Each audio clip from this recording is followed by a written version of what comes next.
flash of doubt this week about my abilities as a writer. Oh, all right. Flash of doubt. Yes. And of course, remember, what is doubt? Is trusting and in... Yes, trusting in, a 100% trust in... what I don't want. What a definition that doesn't work for you. Right, a definition that doesn't work All for me. right. And I realized that even though some of my material had been rejected or passed on by this company, that had no effect on who I was, and that I'm very proud of my work. All right. And it just meant to me that some other company was the one that it was meant to go with. Perhaps. For different other ones. Perhaps. And I was curious. I know that that predictions are only of the moment, and that they are likely to change. Yes. And I had a psychic reading back in February, and I was wondering if you were able to give me an accuracy of the % of that reading as it stands at this moment. Is it still February? No, I mean, then obviously. 0. Okay. Okay. Every moment you create your reality anew. It is that understanding you really need to have in order to understand why the answer is 0. Then understanding that readings or predictions change moment to moment. Yes. Is there any way you can give me a reading of where I am at this moment? You are 100% whatever you are deciding to be. Mm-hmm. What are you deciding to be? That's the question. Mm-hmm. What other reading can I give you other than your assessment of yourself in clear, honest self-communication? You tell me who you are right now. You don't have to literally do it. It is rhetorical to some degree, but that is the point. I cannot give you a reading of where you are, since you are infinity. Where can I say you are on a line that is infinite, except always where you are? Do you understand? Uh-huh. This may seem cryptic, may seem poetic, may seem philosophical, but it is also quite literal. You are, in some senses, giving away the power by asking me to make the assessment for you in the same way that you gave yourself an opportunity to experience how you had given away your power in terms of reacting to what other people think of who and what you do and who and what you are. Make sense? Yeah. So, remember, it isn't even about the idea that it's meant to be in another company. It is about the idea of doing what you do because that's what you love to do. And allowing your reality to reflect it to you in whatever way, shape, or form is representative of the path of least resistance of simply allowing you to be who you are without the idea that it must do this or it must do that. You do what you do because that's what you love to do. Well, I do it and I love it, but at the same time, I would like to be supported by it. Yes. You will be supported by it when you do it only because you love it. If you do it because you love it, but because you also need to be supported by it, it cannot support you because you need it to. If you do it because you love it, because it's who you are, and follow your excitement at any given moment, then whatever it is your excitement leads you to will in some way, shape, or form support you. But you must let go of your idea of what support is supposed to mean. You must relax your conditions on what support is supposed to look like. Otherwise, you cannot receive support as it may actually come. You may not see support for what it is, because you think it has to look a certain way and wear a certain suit. And thus, you cannot necessarily recognize real support when it happens. Sometimes, for example, in a sense that someone may not want to participate in something you have done can be a form of support. Because they are supporting you moving in the direction that is actually representative of who you actually are. Supporting what you have deemed yourself to be. What you have defined yourself to be. So in that sense, it is support. But if it is a certain type of support you're looking for, a certain expectation of support, then you will not allow yourself to recognize support is already with you all the time. Because the only support any of you actually need is the support to be yourself. Period. No matter how that may come. So, of course, yes, be persistent, persevere, but not in the sense of struggle.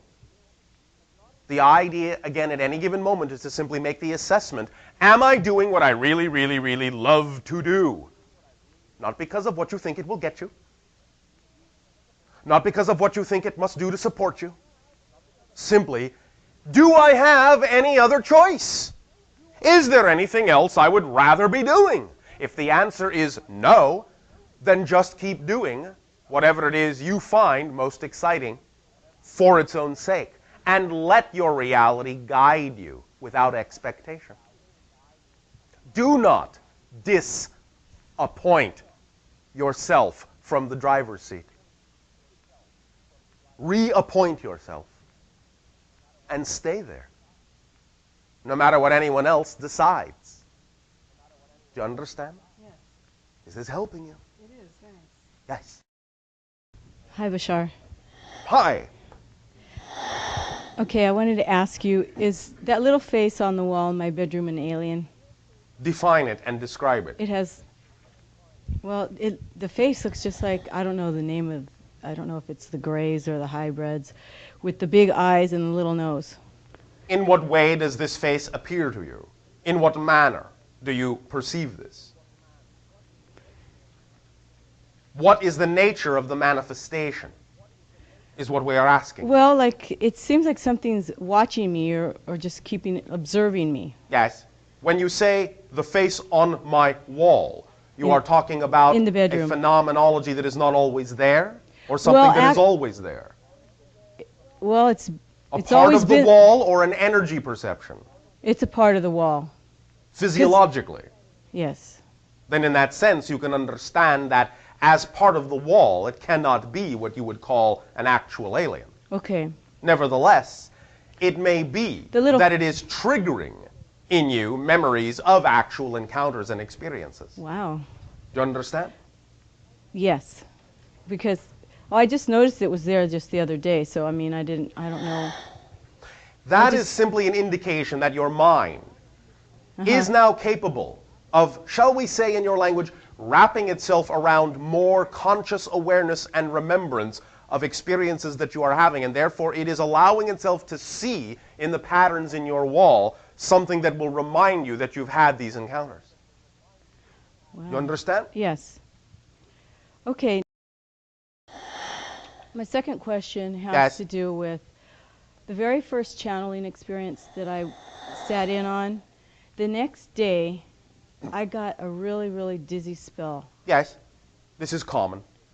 As wow. individuals will allow themselves to open up new energy centers, allow more energy through themselves, sometimes it will literally have the experience of being disorienting. Because you are not used to handling that level of energy, it does literally disorient you momentarily until you get used to it and reconnect to your new orientation. This is a very common symptomology of new energy flow, of awakening to new levels of awareness and consciousness. Don't worry about it. Okay, well, it lasted 2 weeks, so that's why I was really It is still a common symptom. Yeah. Sometimes in your world it takes time to get used to new levels of energy. And then at times I felt like I was vibrating on like a pulsation type. Yes, this is what we are saying. You are upgrading your energy frequency. Wow. You are allowing yourself to be operating on a higher level, a higher pitch, so to speak. And that can be disorienting to the way that you are used to perceiving your reality and yourself until you get used to it. I see. I'm just trying to catch up with myself. You're not trying, you are.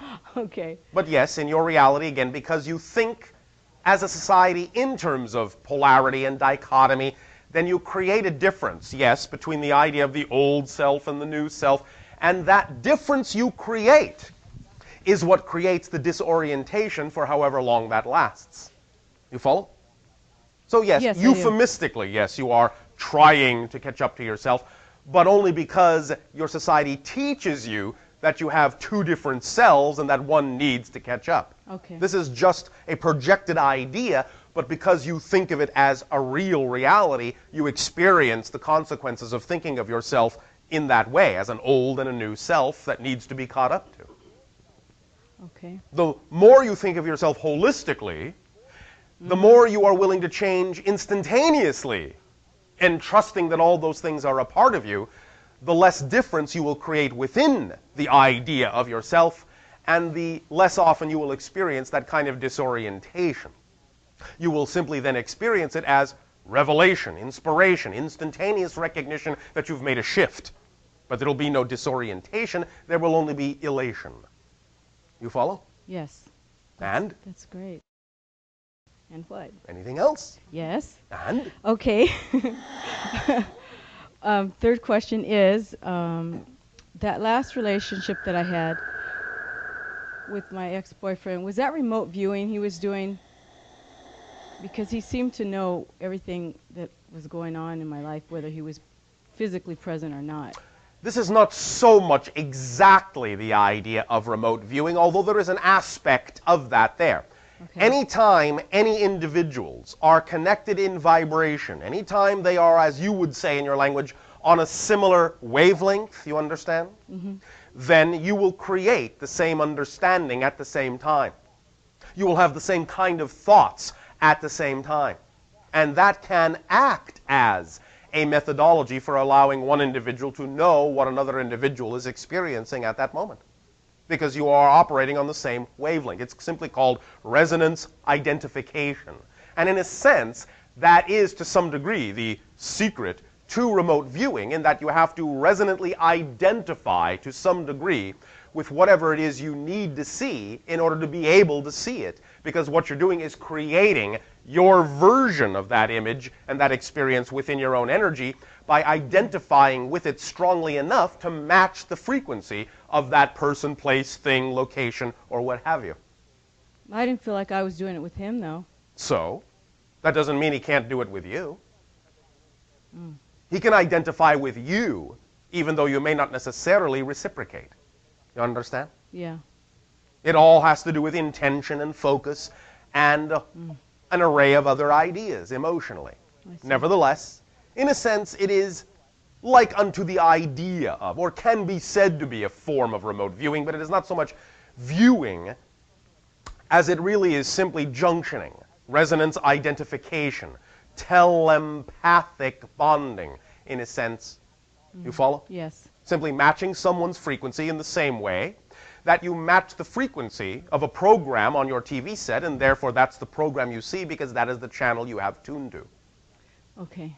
I get Does that make sense to you? Yes, it does. Does that help you? Yes, thank you. Thank you. I was going to a gathering, and I grabbed a large clear crystal in my hand and held it above my head. Yes. And made a very powerful statement, and the day just went swimmingly. And I'm just wondering, I know you're going to say I am using the crystal properly because that's what I decided to do, but then do you have any thank you for hints? telling us. Do you have any hints for me as to how I might enhance what I'm doing? Yes.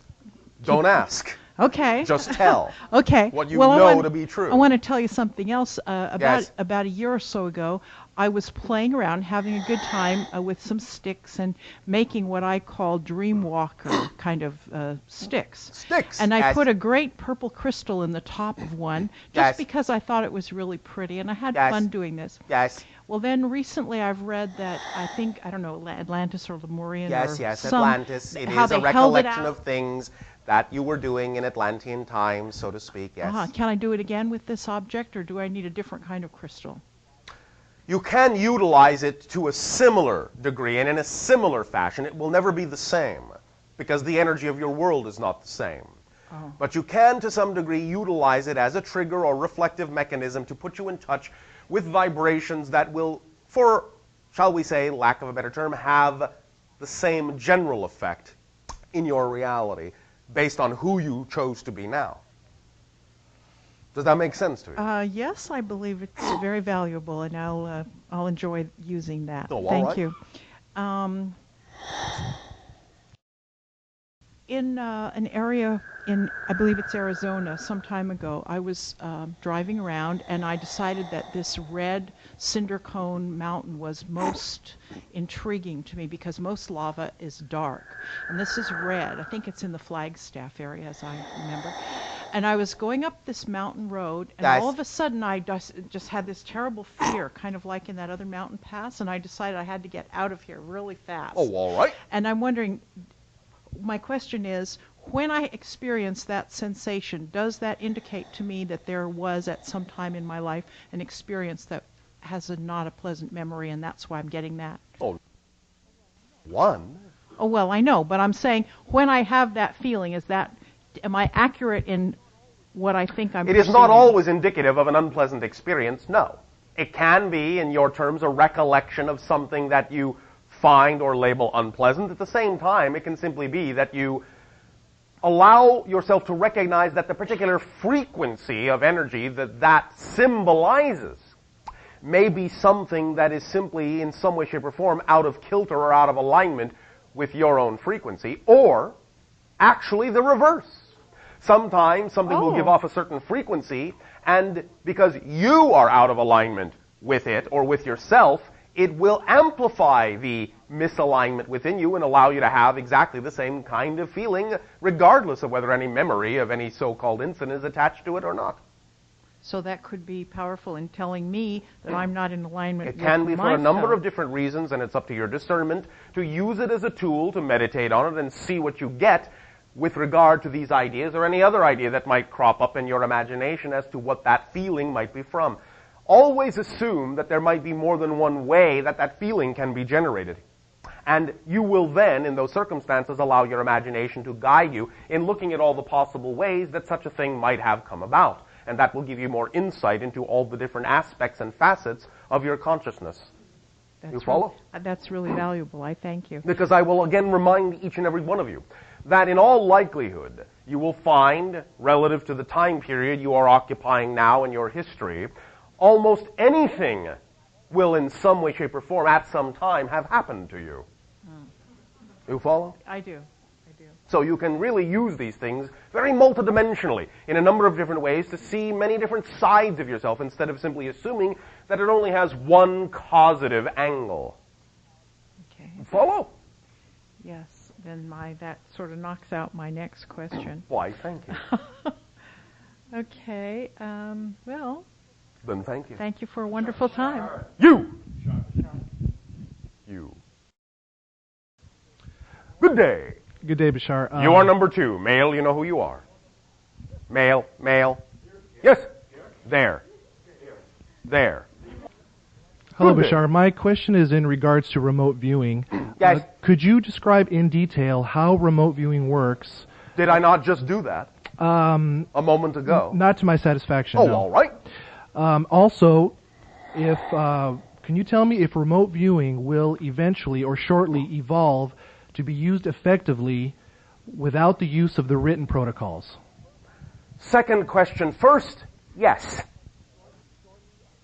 Shortly, I feel within the next 2 decades when... Oh, absolutely, yes. Okay. And also, of course, do understand that there are individuals on your planet now, and have been individuals in your past, that instinctively understand remote viewing and do not need any kind of protocol. They simply go right into it. Okay, it would also still be termed remote viewing as opposed to the protocols designed by the U.S. military. Ultimately, the idea will, again, more simply be understood as viewing, as, again, identification, as junctioning. There will be many different ideas that all say the same thing. And again, to go into a little bit more detailed explanation, there is a paradox to this. The paradox is that the reason remote viewing works is because there's no such thing as anything that's actually remote. Everything is one. Everything is here. Everything is now. The idea, holographically, is that if you can, as we had said a moment ago, junction or identify with a particular frequency that is representative of a place, time, person, or what have you, since everything is based on frequency of energy, even location, you can then understand that that location, in essence, not to confuse your language, is actually not over there, but here, just like everything is. And so by identifying with it, you allow yourself to some degree to participate in it here, because it is here. You allow yourself to experience that location within yourself. It is not actually remote viewing. It is viewing from another angle here and now by identifying with it so strongly, by picking up on the correct frequency so accurately that you call forth from the collective now that particular angle, that particular perspective, that particular experience, and can then reproject it as if it were actually over there, but you know it really is not. That's a little bit more of an explanation. Does that make sense to you so far? Yes, it does. Does that help illuminate the idea a little bit more clearly for you then? More so today than yesterday. Oh, all right. Is Also, there any other aspect of this you wish further clarification on? just could you tell us a few remote viewers from our past? Name a few names that were actually remote viewing as we know it today. Unlike Jesus, Buddha, Krishna, Wovoka, many, many others that you would call ascended masters, even many indigenous people, naturally, can, in your terms, remote view, what you call shamans. Sometimes it is very natural for many children to simply do this instinctively because they have not yet been taught how not to, because they instinctively know everything is here and now and one. Everything in that sense is real to them, therefore it's very natural for them. You will find, if you will take the time, I'm not saying you have to do this, but if you will generically take the time, any of you, to do your research, you will find constantly that your adults are, shall we say, knocking down the idea of what children say they see, of what they experience, that are, in your terms, at a distance. Also, any individual under certain circumstances and conditions, such as that which requires great overwhelming need or desire, will instantaneously, spontaneously remote view, such as cases where you know that a mother instantaneously knows that her child is in danger many miles away. You follow? yes. These kinds of things are simply trigger mechanisms. These states of being are simply trigger mechanisms that allow you, in a sense, to get out of your way in terms of creating the reflective structure of physical reality illusion and allow yourself to collapse that whole thing into the true here and now and simply see and experience only that aspect in totality that is germane to the frequency you happen to be on at that moment. This is the very fundamental underpinnings of all such things as telepathy, remote viewing, psychic functioning, what have you. It's all basically stemming from the same thing, and that is resonance identification. Because space and time are just concepts that are only different by the frequency they exhibit. Location is not really over there. Location is a frequency idea. An object doesn't actually exist in a particular location literally. Location is one of the properties of the object. One of the properties of the equation, the vibrational equation that you translate in physical reality terms as an object over there. But that's just an equational projection in the same way that you have a reflection in a glass mirror. You know, in a sense, the reflection is not really over there, because the reason you see it is because all the light's coming back to you here. It's not really over there. There's nothing in the mirror. The mirror holds on to none of the light, and that's why you see the reflection, which is actually here. Make sense? Yes, so. Yes, it does. Thank you very much. Does that help you? Yes.